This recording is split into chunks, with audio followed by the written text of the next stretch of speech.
दशकं 23 चित्रकेतु चरितम्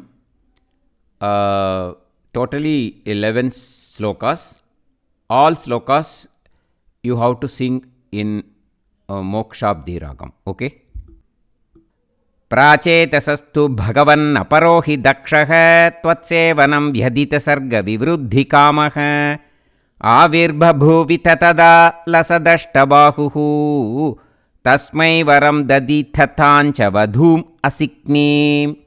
तस्यात्मजास्त्वयुतमीश पुनः सहस्रं श्रीनारदस्य वचसा तव मार्गमापुः नैकत्र वासं ऋषये स मुमोच शापं भक्तोत्तमस्तु ऋषिरनुग्रहमेव मेने षष्ट्या ततो दुहितृभिः सृजतः कुलौघान् दौहित्रसूनुरथ तस्य स विश्वरूपः त्वत्स्तोत्र वर्मितमजापयद् इन्द्रमाजौ देवत्वदीयमहिमा खलु सर्वजैत्रः प्राक्षूरसेन विषये किल चित्रकेतुः पुत्राग्रही नृपतिरङ्गिरसः प्रभावात् लब्ध्वैकपुत्रमथ तत्र हते सपत्नी सङ्घैरमुह्य दवशस्तव माययासौ तं नारदस्तु सममङ्गिरसा दयालुः सम्प्राप्य तावत् उपदर्श्य सुतस्य जीवं कस्यास्मि पुत्र इति तस्य गिरा विमोहं त्यक्त्वा त्वदर्चनविधौ नृपतिं न्ययुङ्क्त स्तोत्रञ्च मन्त्रमपि नारद तोथ लब्ध्वा तोषाय शेषवपुषो ननुते तपस्यन्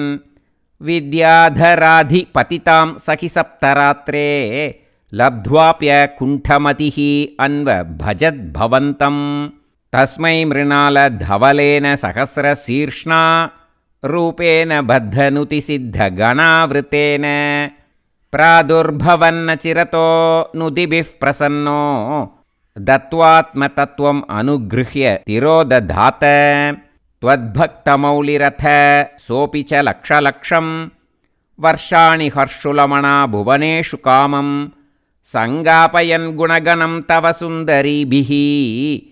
सङ्गातिरेकरहितो ललितं चचार अत्यन्तसङ्गविलयाय भवत्प्रणुन्नो नूनं स्वरूप्य गिरिमाप्य महत्समाजे निःशङ्कमङ्ककृतवल्लभम् अङ्गजारिं तं शङ्करं परिहसन् उमयाभिषेपे